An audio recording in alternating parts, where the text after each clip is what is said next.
Well, the national championship is come and gone, and the Bruins fell short in the Sweet 16. But at this time next year, with the right pieces, will they be championship ready? Well, we'll talk about it with UCLA Basketball on Locked On UCLA. You are Locked On UCLA, your daily podcast on the UCLA Bruins. Part of the Locked On Podcast Network, your team every day.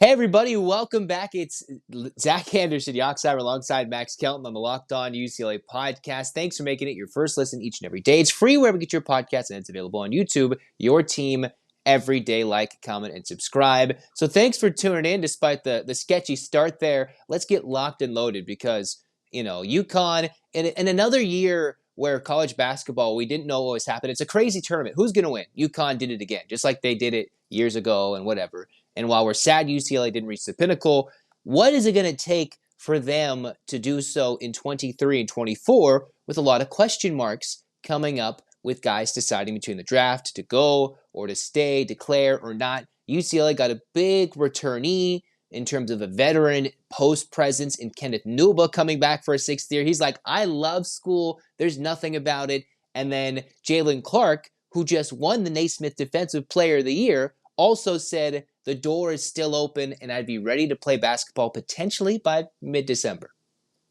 I think you're spot on with that. I love that Jaylen Clark is keeping that door open, right? The opportunity to return to school if, he doesn't land where he wants to with this draft process. But this is a team that's going to lack guard presence, a backcourt that was so consistent, especially with Campbell for the last few years. They're going to play big. It's going to be a tremendous defensive team, but they need a stellar guard or two that's going to run this offense.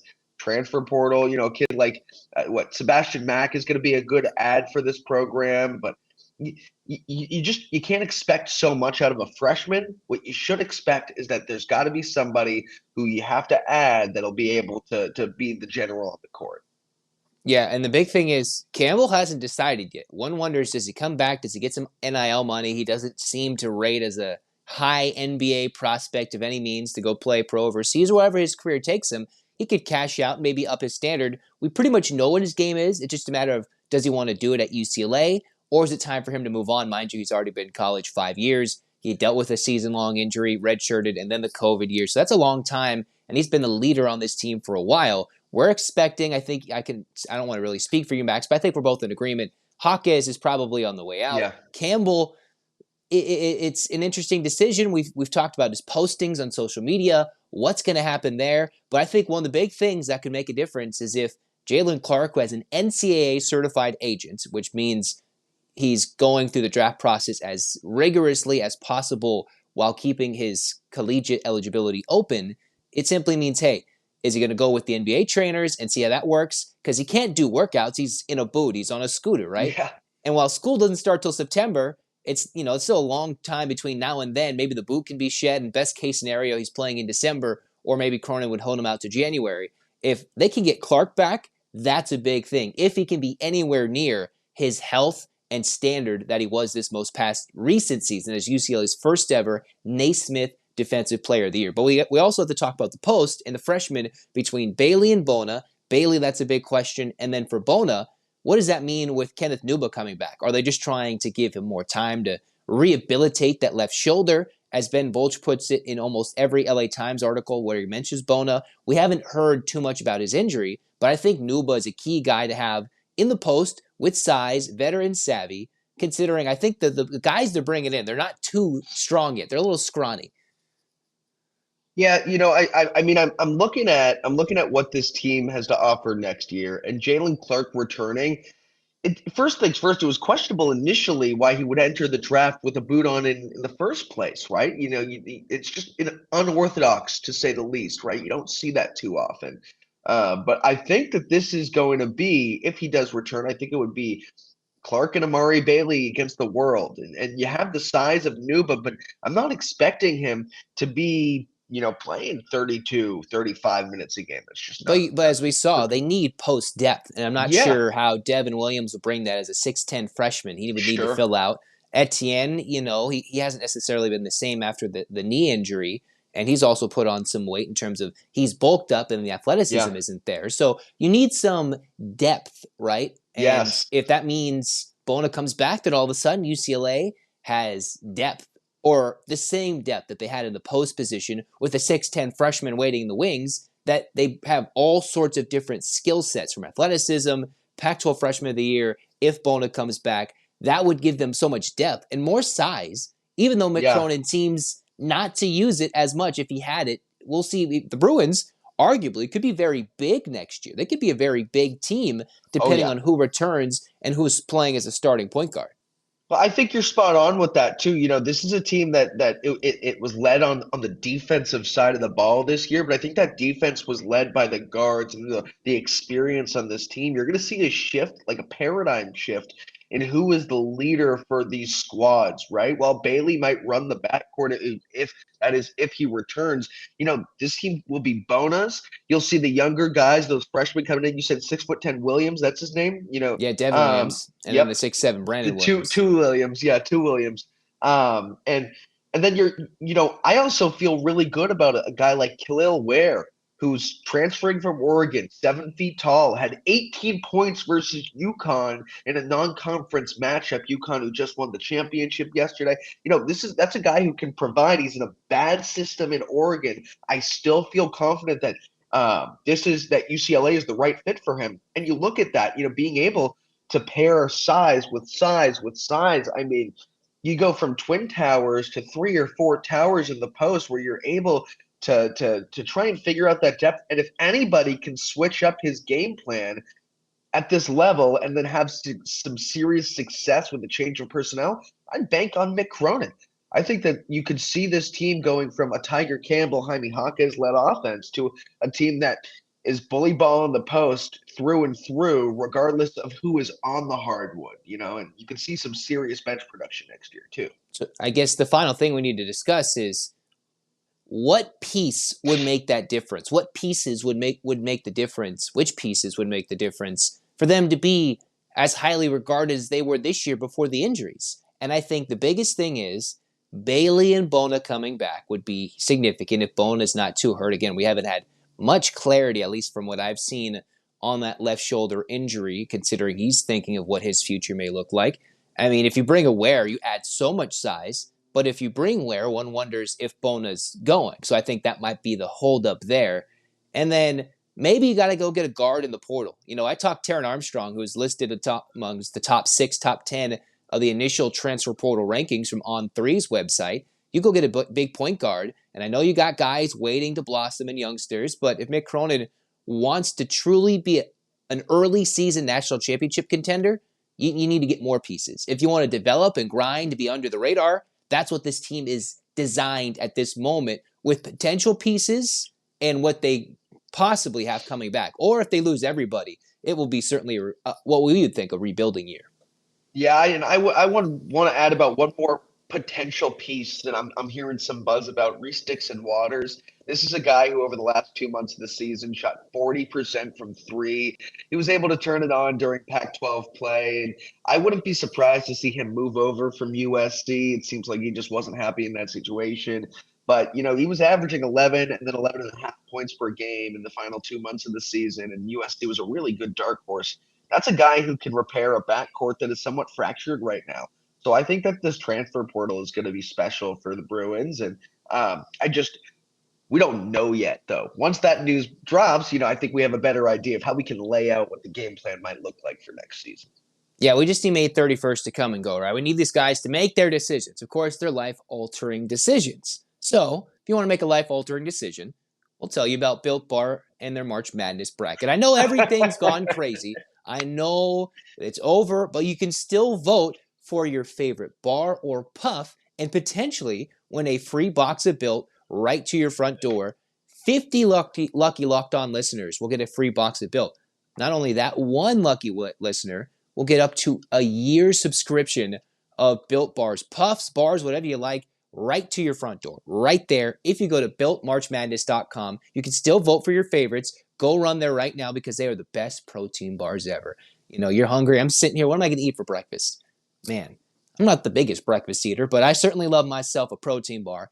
Mix it with banana, boom, bam. You're set for the day. And then you go have lunch after that. Easy. Go to builtmarchmadness.com and go potentially win the grand prize or even just a free box of Built to go try it out. I would suggest it. I would highly suggest it. Cruising on into segment 2 of Locked On UCLA, we're talking UCLA football. Spring practice starts today, and wow, I tried to talk about it yesterday. We had some technical difficulties, so sorry about no episode there, because, life happens and everything goes crazy, and it's how you respond. Well, how is Chip Kelly and the Bruins, how are they going to respond when it comes to all the transfers? Mick Cronin didn't have a single transfer in this year in basketball. Chip Kelly's been bringing guys in left and right since he started and has almost seemingly mastered the transfer portal in both big names and developing talent that we don't know of until they blossom at UCLA. So, Max, there's quite a few weeks of spring ball, no spring game, which, is a travesty, but whatever it is. The biggest thing I want to talk about, I've already talked a little bit about quarterbacks, but it didn't seem like everybody's really caring until they step on the field. Yeah. What can the running backs do to win the starting job? Some of the guys in contention include Carson Steele, TJ Harden, Keegan Jones. Those are different things in terms of those are the three guys that are the three-headed monster battling for one role or another as the starting tailback. But one wonders, how much does spring practice solve anyway, Max? Well, it just gives you an opportunity to see the talent and how it meshes, right? Who has built up some muscle during the winter? Who spent their winter hibernating in the gym? And I think that's kind of a key. And also, hey, it gives you some excitement moving forward to next year. And any opportunity to get out and see Chip Kelly in person on the field, hey, spring practice is a great opportunity to do so. So, this time of the year is one of the more exciting times because you get football in April. How often do we see that? Not too frequently. So it certainly gets my blood pumping. I mean, they try to have spring football all the time. It doesn't seem to happen in terms of the professional ranks. I'm not sure how much of an appetite there is as much as they try to sell it on us. But in terms of practice, for some reason across the country, we just go crazy over spring practice and we're diving head in. So let's kind of break down the running backs really quickly, not too in-depth, but who's coming in. Carson Steele is the big name transfer. He could maybe potentially, paired along with Colin Schlee, be a transfer duo starting combination as the quarterback running back. It's guys who are big name, they've done it at other schools, and they're looking to blossom on a Power 5, more national stage as the Bruins transition into the Big Ten after this next year, the 23 to 24 athletic year. So Carson Steele was great in the MAC at Ball State and won wonders with the blocking schemes, the running execution in the Chip Kelly system, how running backs have just blossomed, right? You've got Josh Kelly all the way to Zach Charbonnet in the Chip Kelly era. Everything seems to work well whenever he finds a running back and says, you're coming here. And then you've got TJ Harden, who's a veteran. And it's like, hey, maybe you could work here. Then Keegan Jones has blossomed as 1 year under the system. So there is some depth, some youth, some talent, and some veteran savvy. Again, I use that word, veteran savvy, someone who knows the system that could win the running back job. It's almost like the quarterback, Max, where the quarterbacking battle between you've got Garbers, who is the returner. He's kind of filled in nicely for DTR. He knows the system. You've got Schlee, the talent, NFL upside, right? And then you've got the youngster with the talent who is ready, arguably, as some experts have been saying, pundits, whatever, you can read everything. Dante Moore is ready to play right now as a true freshman. I say go with the youth. But then why'd you bring the transfers in? That's why Chip Kelly's there, to fuel competition and not fuel your ego. He's about, let's get ready and get ready to play for games, practices, everything. And nothing will be solved at the moment. But the biggest thing is, I'm thinking Carson Steele has a good edge to win this starting job. And there's even more guys who came in. I believe Anthony Atkins, I should say, in the transfer portal for UCLA. He came over and was one of the big UCLA commits in the offseason in mid-December. There's quite a few guys competing for the running back position that is kind of left open after all the success of Zach Charbonnet declaring for the NFL draft. Well, with Charbonnet leaving, I think it brings even more excitement to this spring practice because you kind of get to see the pieces that Chip Kelly can insert into the offense. I actually like TJ Harden, and I like the idea of a young core in the backfield, right? Harden has showed some promise, and being able to pair him with Dante Moore would be something special. Looks like it could be the core of the future for the Bruins. And from everything I've read, Moore is, one of the best recruits that this program has ever seen. Swiping him away from, I think he was with Oregon right before this. I think that this is a program that could see some serious success for years to come. And, there's also value to getting those younger guys in, getting them some serious reps, and then preparing for what's to come in the coming years, and then maybe making a serious title run in a year or two with those guys getting some experience and then developing some depth. Yeah, it's interesting. Again, I'll tell you this. Nothing will be solved through spring practice. We can debate, see who looks good, we'll talk about it, who really stands out. But in the end, it comes down to how they deal with the summer workouts and then heading into fall camp is truly, and knowing Chip Kelly, I doubt we'll know anything about who is going to start officially in any capacity until week 1. Until they play Coastal Carolina and it's the week of, we might not even know who's starting until then. Last couple of years, we had an idea, right? Dorian Thompson-Robinson was the starting quarterback. Last year, it was Charbonnet as the starting tailback. Jake Bobo was going to shine or do some sort of work as a receiver. In the end, we're not going to know. He's not going to give us that insight. That's not how Chip Kelly operates. He wants to build conditioning, strength, build a nutrition program, and make sure these guys understand the playbook and understand maybe what he needs to adjust moving forward or how the team can blossom with a booming offense they've had these last couple of seasons under the head man in Chip Kelly. So it's fun. Spring practice is here. Spring is here. Even though it's been a little bit cooler, I think the weather is going to get a little warmer. So that will be fun and exciting to get outdoors, maybe go check out some spring practices here and there. But overall, the Bruins looking fun for 2023. We're just not sure where they'll be considering just like the basketball team, there's so many questions as to who's going to step up. For basketball, it's who's going to be in the program and how Mick Cronin teach them the system. For Kelly, he's got that portal. He's got everything in. It's now meshing and gelling together, which is the big thing. So you're thinking more TJ Harden. I'm thinking Carson Steele go with the talented transfer at the running back position. And you can't forget Keegan Jones. And as Chip Kelly always seemed to have, someone as a running back who can just come out of nowhere and go for a 70-yard touchdown run at any given moment. We'll see how that plays out. In the meantime, we'll talk about football. We'll splash it in there here and there and talk more about spring practice and give updates after the first day. I believe we'll look at tweets and everything and see how that looks up. In the meantime, we're going to go to segment 3 talking UCLA baseball because they're it's a little struggle bus right now. So cruising on to segment 3 of Locked On UCLA, we're talking UCLA baseball. Max and Zach right here getting all crazy and revved up. The Bruins baseball team alongside head coach John Savage has lost 5 in a row, right as everybody wanted to give them love, support, seemingly atop the RPI. Very early, though, considering they haven't even played at that point even close to half their games. Now they're reaching closer to the halfway point, Max, and they've lost 5 in a row. They lost the series to Washington, blown out in the midweek from a surging Cal State Fullerton team, which midweeks can always go one way or the other. They can be blowouts, and it doesn't even have to be the best versus the worst. It just is what it is. And then you have the most recent series where the Bruins went to Pullman and lost in the snow, losing a game that was postponed, and then losing 2 games to Washington State, a team who had lost, I believe, 7 or 8 in a row to Division I competition heading into the weekend. In a stretch where I thought UCLA could get their footing back, and they've truly struggled, Max. It's been tough. I mean, you look at the start of this season, and no wonder they were atop the ranks. You take a couple of losses to Vanderbilt. Anytime you play a team, on that side of the country that is so good at recruiting. All right, I'll give them that. 2 losses. Okay, at Vandy, very tight. That's fine.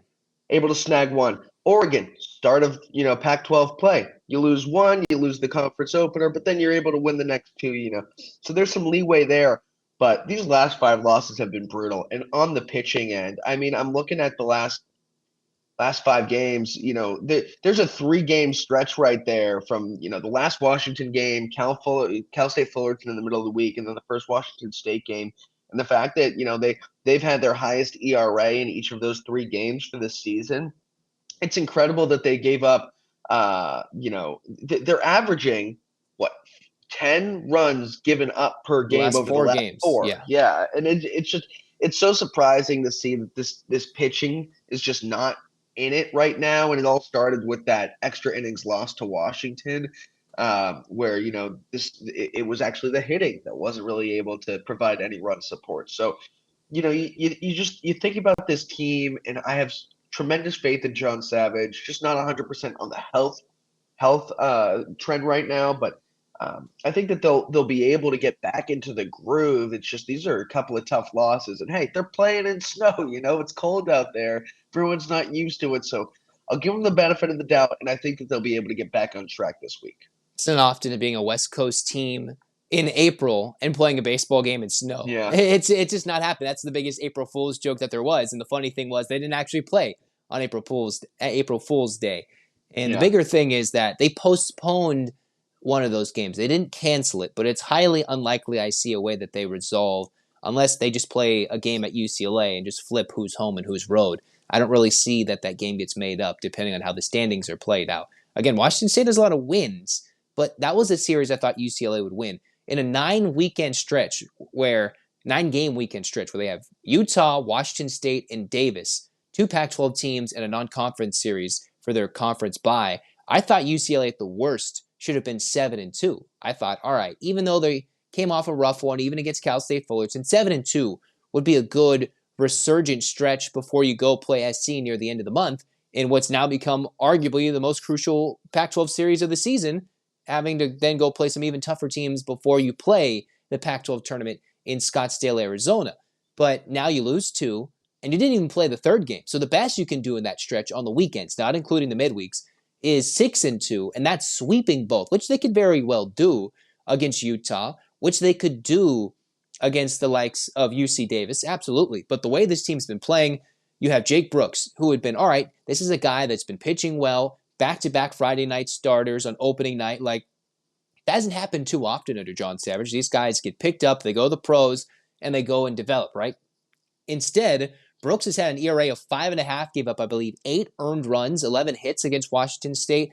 His struggles have continued right after he came in his best start of the year against Washington. Funny enough, you do have to talk about the snow, but then, it just talks about what the weirdness was. Alonzo Treadwell came back. He missed the Washington series, but then he didn't have the most exceptional start. And then Kelly Austin, the Bruins' leader in ERA and arguably their best pitcher at the moment, he didn't even get to pitch or at least start in this series, considering the Sunday game or the de facto Sunday game, the 3rd game he would have pitched, was canceled. It did not get play. It's quote-unquote postponed. Offensively, they've been Jekyll and Hyde. Maybe you're facing much tougher pitching. You're cold. You can't swing. And Kyle Karros has been a significant absence. He has missed the last 6 games, hasn't played since the Arizona series. Yep. And case in point, look at their record in the last 6 games. They're 1-5, and the streak started when they couldn't score a run in 10 innings against the Huskies. So here he is hitting .364 in 18 games, 4 home runs, 21 RBIs, numbers that mostly would be amongst the team leaders or close to it. But that's a big bat. That is not in the lineup. And it just, sometimes it's the top of the order, sometimes it's the bottom. Those guys have not delivered. And it's different and doesn't help when your best hitter's not even in the lineup. Well, this is a team that so heavily relies on its pitching and then developing just a little bit of run production to back that up. And Kyle Karros was that guy, right? I mean, by far and away, the best hitter on this team in terms of batting average, getting on base, providing some traffic on the base paths, right? And him not playing over the last few, he had a 5-game hit streak prior to his absence, and he had reached base on hits in all but just 2 games he played this season. So gives you an idea of what he meant to this lineup. And then aside from that, only 2 other guys on this team are hitting over 300 in Gorson and Holman. So, you look at this roster top to bottom, they're banking on the pitching, and the pitching has been bad as of late. Again, averaging 10 runs given up per game over the last 4. You know, as good as the pitching has been, you can chalk this up to the fact that the team just again hasn't been 100%. If and when Karros is able to return, I think we'll be able to see some run production a little bit more. But top to bottom, just got to take another look at this roster, say, hey, let's settle down and let's finish off the season on a strong note. Yeah, it got midweeks that you can really right the ship, get the sticks going. But then against Utah and UC Davis, those are series they must win, because then you lose to those two teams who are both under 500. That damages your RPI significantly. And those are both series that the Bruins are playing at home at Jackie Robinson. So they have to win the series, and any loss is equally as damaging. One loss in a 3-game series could move your RPI down 9 to 10 spots, 15 spots, depending on how dramatic it shifts, depending on how reliable you want to believe in the reliability of the RPI. So it's just an interesting spot. They're hitting home runs this year, 31, but it's boom or bust this year. And while the Bruins were high in the pitching ranks early in the season, they've come on hard times. And it comes down to the two top guys, one not in the lineup and the other one just having a little bit of struggles right now. And sometimes you see that, right? Someone who's in the college game has a good season, teams make adjustments, or maybe you just don't feel as good, right? There's so much rain and weirdness in California coming into this season and all the changes with everything. Maybe it's just in the college season, hey, in the MLB, you would think this is a bad month of April, a bad couple of weeks, and then you chalk it up and then you go have a good season and you can be in the run for a Cy Young, right? But in the college season, you have 4 bad starts, 5 bad starts. That is close to half your season, and that's tough to help with your draft eligibility, building your pro stock, and even having your season ERA come down to a wholesome level. And at the moment, that's just not where it is for Brooks, who has just had some struggles, and it's up and down depending on the game. And we do have to mention, they were playing in literal snow. Yeah. So, maybe the Washington series is that emotional. They couldn't get the job done. They lost by a run and an extra innings. And then the letdown of having to play in the snow the next weekend in Pullman, that's a tough trip. That is a tough trip to lose a game and then not win either of the 2 games played. That's just tough overall. In the meantime, we'll talk more UCLA softball, baseball, basketball, football, and more here on Locked On UCLA. You should go check out Locked On College Basketball. Make that your second listen. They have talked so much great basketball coverage. Go check out their end-of-season coverage as they cover a team that wasn't UCLA who won the title. Whatever, it doesn't matter. For Max Kelton, I'm Zach Anderson-Yoxsimer saying so long for Locked On UCLA. As we always end the show, hands up, 8 clap time, baby. And 1, 2, 3, 4, 5, 6, 7, 8, UCLA. UCLA, fight, fight, fight. This has been Locked On UCLA. Go Bruins.